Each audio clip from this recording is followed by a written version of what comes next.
ব্যাগটা কি সুন্দর নাও, তোমরাও বানাতে পারবে মাত্র 10 টাকা খরচা করলেই।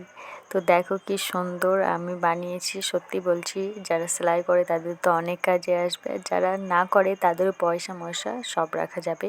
তো প্রথমেই দেখছো আড়াই নিয়ে আমি দমড়ে ওইটা সেলাই করে নিচ্ছি, তারপরে চেনটা খুলে পুরোটাই ভাঁজ করে করে সেলাই করে নিতে হবে। তো প্রথমে আমার সেলাই করা হয়ে গেছে, আমি এবার ঘুরিয়ে নিয়ে পুরো চেনটা খুলে এবার সেলাই দিচ্ছি। দেখতেই পাচ্ছ এবার আমি সোজা করে সেলাই দিব, যাতে কোনো ছোট বড় না হলেই ভালো লাগবে আরও।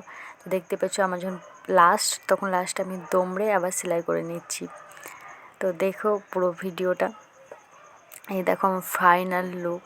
আর কি সুন্দর, কোনো ঝামেলা নেই, চেনটা পুরোটাই খোলা যায়, আবার একটু খুললেও পয়সা ঢোকানো যায়। তো দেখো পুরো চেন খুলে যাবে। তো আমি কিছু ববিন এগুলো রাখার জন্যই বানিয়েছি, কিন্তু তোমরা পয়সাও রাখতে পারবে। দেখো আমি পরে পয়সা ঢুকিয়ে দেখলাম